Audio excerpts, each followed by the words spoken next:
The sea is a forgetful god, or so Long Island likes to pretend. Nets dragged across its belly every morning, coughing up fish, tires, the occasional drowned deer. But in the summer of 1993, it spit up something the shoreline was never meant to see. A steel drum, swollen with rust, barnacles clinging like boils. Dock hands lean and expecting sludge, maybe fuel, maybe garbage. What they saw instead was a face, pallid as wax, pressed against the inside wall like a trapped moth in glass. No name, no papers, no trace he had ever lived. Just a man folded into 55 gallons of silence, dissolving chemicals until even his fingerprints had been rubbed from history. The police called it the Long Island Barrel case. Locals called it a warning. And 30 years later, the drum still sits in imagination like a curse, mute, heavy, unanswered. A fisherman once said the tide gives back what it doesn't want. And on a summer morning in 1993, the waters off Long Island coughed up something obscene, a rusted oil barrel, bobbing just beyond the marinas where children learned to sail. Inside wasn't oil. It wasn't debris. It was a man, folded, packed, and preserved in the sick sweetness of chemical sludge. His limbs bent at impossible angles, skin bleached waxy by whatever cocktail he'd been sealed in. No ID, no wallet, no name. Just a corpse in a barrel. As though someone thought the ocean would finish the job that fire or earth could not. That barrel was not anonymous. It screamed intent. You don't go through the trouble of acquiring a 55-gallon drum, filling it with solvents, and waiting it for the deep unless you're making a statement. And yet, 30 years later, the statement has gone untranslated. The victim remains unnamed, the killer unpunished, the message unread. Every so often, the photographs resurface in obscure crime forums, grainy, haunting shots of the barrel's jagged rim, the gelatinous sheen of the chemical stew, the suggestion of human hair half dissolved.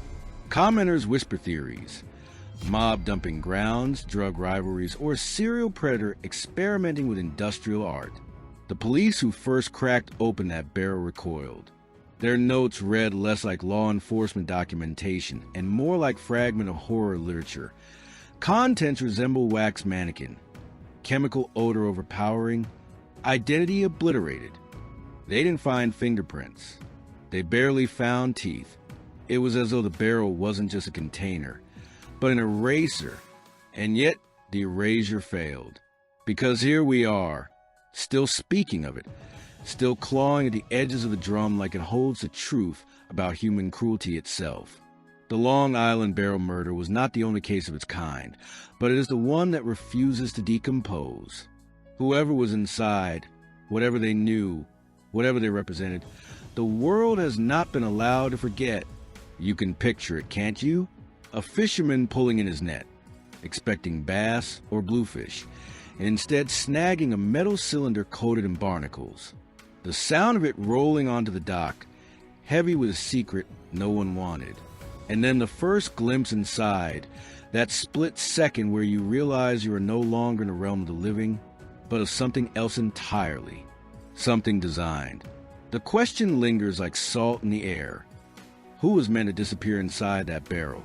And why has their ghost been rusting the tide for 30 years? Long Island in the early 1990s was a contradiction dressed in suburban beige. Families sprawled across cul-de-sacs. Teenagers blasted grunge in their bedrooms. And Wall Street's overflow wealth built weekend palaces along the shore. But beneath the sunburned gloss of beaches and boardwalks, there was rot, a quiet undercurrent of corruption, debt, and organized crime that the newspapers treated like urban legend. Everyone pretended to be shocked when a body washed up, but ask any dock worker and they'd mutter, "That's the island.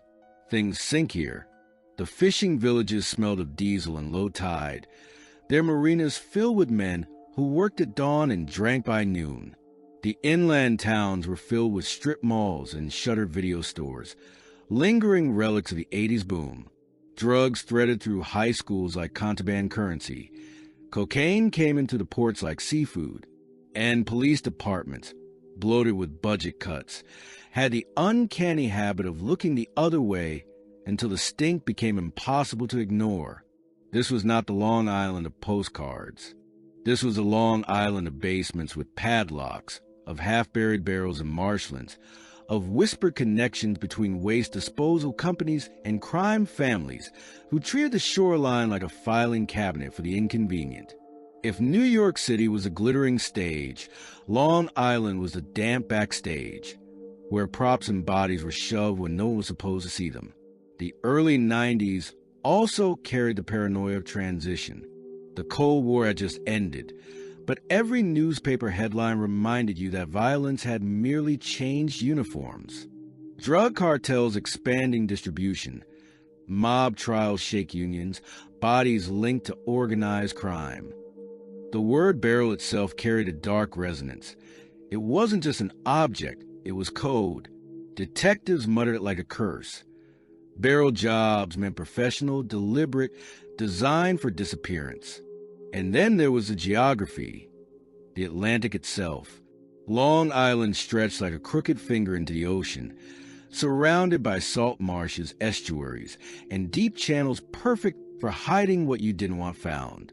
The water was both protector and betrayer, burying evidence one week, spitting it out the next. Locals knew. If you walked the beaches after a storm, you might find more than driftwood. So when that oil drum surfaced in '93, it wasn't just a grotesque discovery. It was confirmation of a whispered truth, that beneath the suburban normalcy, something venomous lived here. The setting wasn't just background, it was complicit. The island had always been a stage for secrets, and now, with one rusted barrel, the curtain had been pulled back. And the terrifying part? Nobody was surprised. The hardest part of this story is that our main character, the one whose life should anchor everything, doesn't even have a name. The Long Island barrel murder victim is a silhouette, a placeholder, a human reduced to fragments cataloged in evidence bags. In police files, he's described clinically. Male, mid-30s to 40s, approximately 5 feet 10 inches, signs of chemical exposure, advanced decomposition. That's it. No smile, no job, no family tree, just measurements, like a forgotten suit left in storage. But let's not pretend that erasure makes him anonymous. No, if anything, it makes him louder. Every faceless victim becomes a mirror.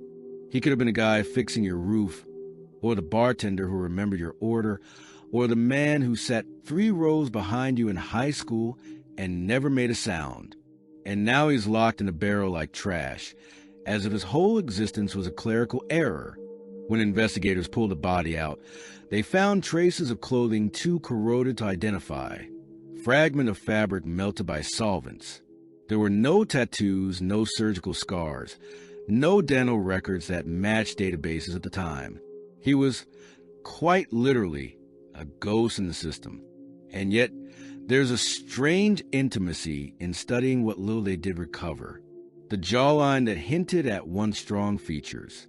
The callous hands, suggesting he worked with them. The way his teeth, those stubborn survivors, showed signs of grinding, maybe stress, maybe addiction. Whoever he was, he lived. And he lived hard. Speculation bloomed instantly. Mob associate? Drug courier? An unlucky witness who said the wrong thing? Or perhaps, and this is a theory that still keeps true crime junkies awake, that he was no criminal at all. Maybe he was just someone ordinary, swallowed by a machine that didn't care about ordinary. Imagine him alive, maybe in 1992, walking into a Long Island deli for a pastrami sandwich, hair slick with summer sweat, coins jangling in his pocket. Maybe he had plans that night. A date, a card game, a quiet drive along the coast. Then something, a decision that led him into a room he shouldn't have entered, a conversation he shouldn't have overheard, a debt he couldn't repay. We don't know his name, but we know his fate. crushed into a drum, submerged in chemicals, and sentenced to silence. And that silence has lasted 3 decades, echoing louder every year. He is the kind of character whose absence defines a story, the negative space where our questions live. In truth, the main subject of the Long Island barrel murder is not just a victim, but the abyss around him, what he stood for, why someone wanted him erased so completely. Why? 30 years later, we are still chasing the outline of a man the world insists on forgetting. It began, as these stories so often do, with something that seemed like an accident. A fisherman in his weather-beaten boat dragging nets off the South Shore, muttering at the usual haul of seaweed and soda cans, when his gear snagged on something heavy. He cursed, expecting a log. What surfaced instead was a steel drum, its sides blistered with rust, barnacles clinging like tumors. He might have ignored it, shoved it back into the deep, but the smell hit first, sharp and chemical, like a car battery had been rotting in the sun. The Coast Guard was called. They dragged the drum ashore, its weight groaning against the dock. No one wanted to touch it. When the seal was finally broken, the crowd gathered, dockhands, cops, gawkers, leaned in, expecting sludge. What they saw was a face, pale and waxy, pressed against the inside wall as if the man had been trying to claw his way out in silence. That was the rupture point. Until then, Long Island secrets were rumors traded in bars. Suddenly they were flesh. Suddenly they stank. The papers dubbed it the barrel mystery. But locals whispered something darker, that this was no isolated act, but evidence of an entire network flexing its power. Bodies and barrels were not new. In fact, the phrase itself was old mob slang, a shorthand for someone who'd been permanently retired. Detectives scoured missing persons reports, but nothing fit. The victim wasn't a runaway teenager, wasn't a known informant, wasn't anyone the databases could recognize. And this was the first sign that something bigger was wrong. Usually, when a body surfaces, even a decomposed one, you can anchor it to a life. Here, there was nothing, as if he'd been erased before he was ever killed. The shock waves rippled fast. Dock workers stopped talking to cops. Rumors spread about waste management companies doubling as cover for mafia cleanups. Some claimed the barrel had been meant for deeper waters, but was lost en route. Others swore it wasn't mob at all. It was personal, a vendetta wrapped in industrial steel. This was the moment the story crossed over from tragedy into obsession. Because a body on the beach, a body in the woods, even a body in a shallow grave, those fit familiar categories. But a man pickled in chemicals inside a sealed drum? That's not just killing. That's staging. That's theater. The first disturbance wasn't just a fisherman's net pulling up a barrel. It was a realization that the island itself might be littered with drums that never floated back up, that this was one ghost among many, that the water, faithful as it was, had betrayed someone's perfect plan of erasure. And the haunting question was no longer who is this man, but rather, how many more barrels are still down there? What should have been straightforward? A murder victim, an autopsy, a trail of evidence, turned instead into a labyrinth of contradictions. Every time investigators thought they had a lead, it evaporated like the chemicals that clung to the body. The autopsy revealed something both obvious and useless. The man had been dead for at least a year, maybe longer. His tissues warped by solvents that stripped away tattoos, fingerprints, even the microscopic clues that usually tell stories. Cause of death? Indeterminate. Asphyxiation? Blunt trauma? Poisoning? The chemicals had eaten the truth alive. And yet, there were hints. His teeth suggested he was American, not foreign. His build pointed toward someone used to manual labor. His bones showed signs of healed injuries. Broken ribs, an old fracture in the wrist, suggesting a rough life. But beyond that, nothing. He could have been anyone from a dock worker to a debt collector to some unlucky hitchhiker who crossed the wrong path.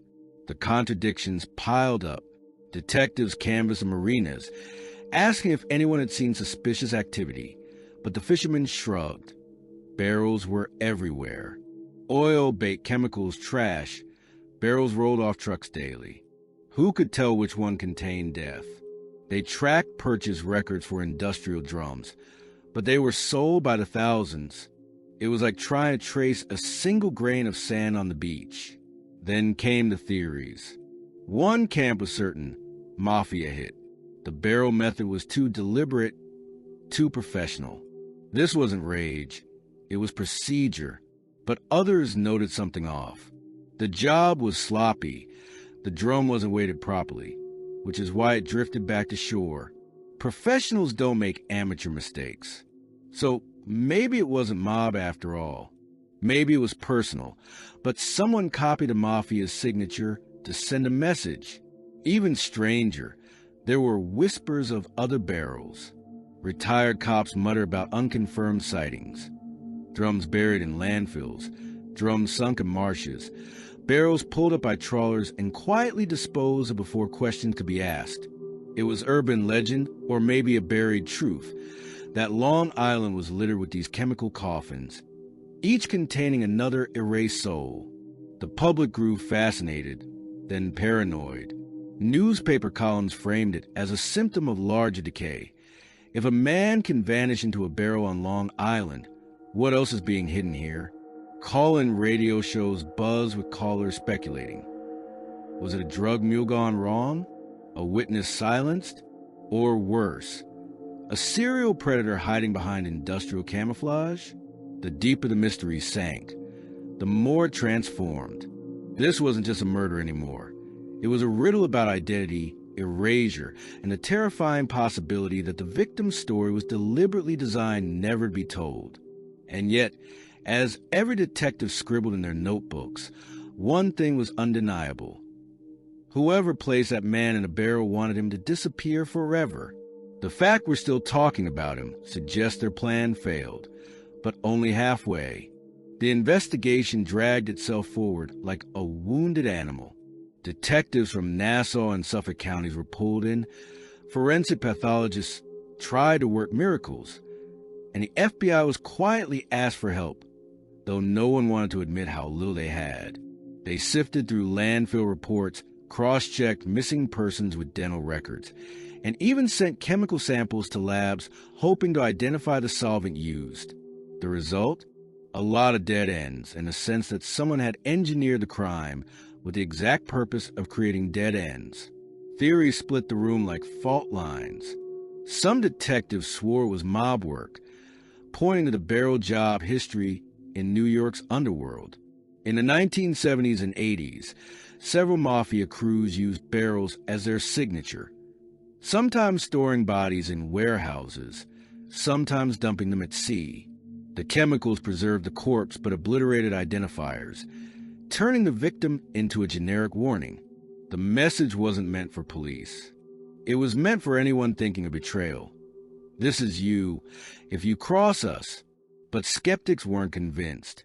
They pointed out that the Long Island victim wasn't found in the city, wasn't found with mob-linked identifiers like jewelry, and most damningly, the barrel floated back. If this was a professional hit, why botch the disposal? Unless that was intentional. A few detectives suggested the drum was meant to be discovered. Maybe the killer wanted the body found, wanted the grotesque reveal to echo in headlines. A barrel as theater, not concealment. Then came the fringe theories. Some argued it wasn't mob at all, but tied to toxic dumping scandals plaguing Long Island at the time. Waste disposal companies, accused of cutting corners, had contracts with both municipalities and shady outfits. What if the victim had stumbled across something? Illegal dumping, chemical trafficking. And the barrel was both execution and cover-up. Kill the man, hide him in the very waste he discovered. Poetic in a nauseating way. Others whispered about a serial predator with industrial access. Someone who worked in shipping, sanitation, or auto shops. The chemicals weren't mob signatures. They were workplace byproducts. The barrel wasn't mafia chic. It was what he had lying around. A killer convenience. Hiding in plain sight among the millions of ordinary blue-collar men who blended into Long Island's landscape. The theories spiraled outward, but the investigation inwardly collapsed. No DNA databases to cross-check in '93. No surveillance cameras on every corner. Leads grew cold before they could thaw. The victim remained a non-person, and the killer, whoever they were, watched in silence as police tied themselves in knots. And so the barrel itself became the only witness. Rusting, mute, hulking proof of a crime so carefully staged it erased not just a man, but the very possibility of answers. It's almost funny, if gallows humor is your thing, how every investigation like this has its mirage moment. The one where everyone swears the case is cracked, champagne ready, headlines drafted, for the Long Island barrel. That mirage came 5 years in. A tip landed on a detective's desk. A missing dock worker from Queens vanished without a trace in 1992. Age, height, build, eerily close to the barrel victim. He'd been rumored to have gambling debts, rumored to run errands for people you didn't cross. The cops pounced. They brought the family in, showed them sketches, compared dental impressions. For a week, the department buzzed with energy. And then, no match. The teeth didn't line up. The timeline buckled. The family's grief deepened into fresh humiliation. Another dead lead. Another false hope. The detective who pushed hardest for the connection reportedly went home and smashed a bottle of whiskey against his garage floor. That's the thing about chasing ghosts. You don't just lose the case, you lose little parts of yourself along the way. By the late 90s, the investigation was gasping for breath. Budgets were slashed, new crimes demanded attention, and the barrel case became a file gathering dust in the back office. The victim wasn't forgotten, not exactly, but he was buried beneath bureaucracy just as effectively as he'd once been buried in chemicals. But there was one more twist, more like a collapse. In 2000, during a corruption probe, whispers leaked that some officers might have been told not to dig too deep, that the barrel case brushed too close to powerful interests, that the chemicals themselves pointed toward industrial suppliers who would contract with local officials. Nothing proven, of course, just whispers. But whispers loud enough to poison trust. If the cops were muzzled, who could be expected to protect the dead? And so the breakdown wasn't a revelation of truth. It was a revelation of futility. The moment when everyone realized this isn't just an unsolved case. It's an unsolvable one. Every lead corroded. Every trail salted. Every hope turned into a cruel joke. That's the kind of twist that doesn't explode like dynamite. It seeps like mold. Quiet, steady, inescapable. And 30 years on, that mold is all that's left. A rusted barrel, a nameless man, an investigation that imploded under its own weight. If you're waiting for the big reveal, the smoking gun, the handcuffs snapping shut, you're about to be disappointed. The Long Island barrel murder never gave us that kind of neat ending. Instead, it left a tangle of half-answers, a hydra of theories where cutting off one only made two more grow back. The official record? Still unsolved. The victim has never been identified. The killer never named. The file sits in cold case storage, an albatross passed from one detective to the next like a cursed heirloom. Every few years, technology gives hope. DNA testing in the 2000s, new chemical analysis in the 2010s. Swabs were run through Cody's, but no matches. Solvents were studied, but they were too common to trace. The barrel itself, once seen as a smoking gun, became just another piece of metal rotting in an evidence locker. But outside the sterile walls of the precinct, theories kept breeding. Some insist it had to be mob work, that the failure of disposal wasn't incompetence but message. See, Even the ocean brings our warnings back. Others argue it was a small-time killer, someone who thought they were clever, botched the plan, and quietly vanished back into obscurity. Still others point at the timing, the early 90s, when toxic dumping scandals rocked Long Island, and suggest the barrel wasn't just murder, but cover-up, that the chemicals weren't only for erasing flesh, but for burying corporate guilt. And then there's the most haunting theory, that the victim wasn't meant to be found at all, but that we stumbled onto one barrel in an ocean of them, that the island and its waters are a graveyard, with more secrets sleeping in drums that were weighted properly, sunk deeper, hidden better, that what we call the Long Island barrel murder might just be the one mistake in a much larger, invisible pattern. The resolution, if you can even call it that, is that there isn't one. 30 years later, the questions still outnumber the answers. Who was the man in the barrel? Who sealed him in? What story was so dangerous it had to be dissolved in chemicals and thrown to the tide? And maybe the most chilling question of all, did the killer get exactly what they wanted? A body so erased, a case so murky, that we are left here decades later, staring into the rust and asking questions that will never, ever be answered. 30 years later, the Long Island barrel murder doesn't live in headlines. It lives in margins, in Reddit threads where strangers argue about mob codes, in late-night true crime podcasts where voices crack as they describe the corroded steel, in the nightmares of the fishermen who snagged that drum and swore off the ocean forever. For law enforcement, the case became a symbol of frustration, a reminder of what happens when evidence rots faster than answers. Detectives who once chased it into ground retire with the bitterness of unfinished business gnawing at them. Some still talk about it over beers, saying they'd give anything to know the man's name, as if learning that alone might close a wound. For the island, the legacy is stranger. The barrel became folklore.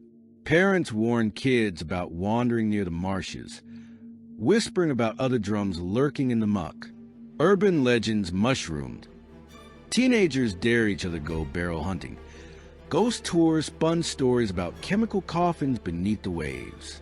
It became part of Long Island's haunted identity, somewhere between the Amityville house and the Gilgo Beach bodies. A landscape of sand and sea where secrets are buried, but never quite deep enough. And for the rest of us, the barrel became metaphor. The idea that a human life could be reduced to sludge, packed away in steel, and forgotten unless chance intervened. It's the purest nightmare of erasure, not just death, but deletion.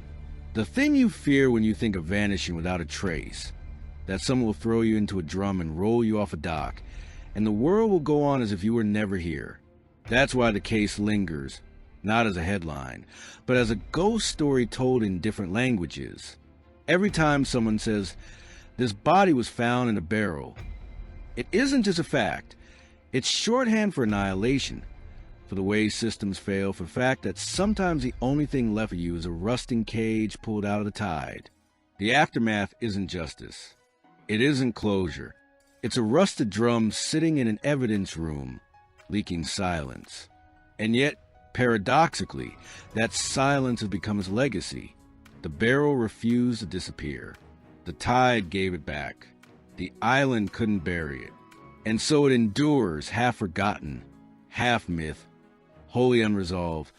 A reminder that the ocean is a liar, that time erases everything except the things that refuse to be erased. Maybe the cruelest part of this whole story is that we keep talking about a barrel. Not a man, not a life, a barrel. Steel, rust, solvents, sludge. An object has swallowed a human being so completely that we've made it the headline, the villain, the legacy. The victim himself, still faceless, still unnamed, still floating in the dark gap between evidence and myth. And that, perhaps, is the quiet genius of whoever put him there. Because they didn't just kill him, they deleted him.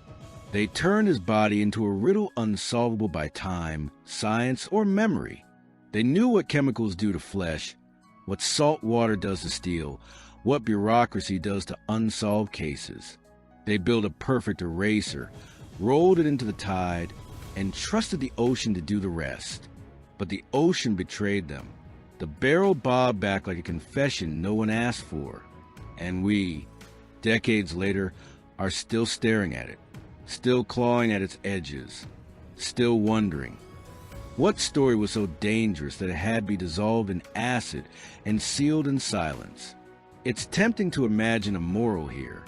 That truth always surfaces. That no matter how carefully you hide it, the tide will cough it up. But that feels dishonest, doesn't it? Because the truth didn't surface. A barrel surfaced. A ghost surfaced. The name, the face, the voice, those remain buried. What came back wasn't justice. It was a haunting. So maybe the real lesson of the Long Island barrel murder is darker, simpler, harder to stomach. Some erasures work. Some people vanish and stay vanished. And all that's left of them is a story told by strangers who never knew their voice. A fisherman once said the tide gives back what it doesn't want. But maybe that's not true. Maybe the tide gave us exactly what it wanted. Not a man, not a name, not a solution. Just a barrel, heavy with silence, daring us to listen to the echo of what it refuses to say. And 30 years later, we still are.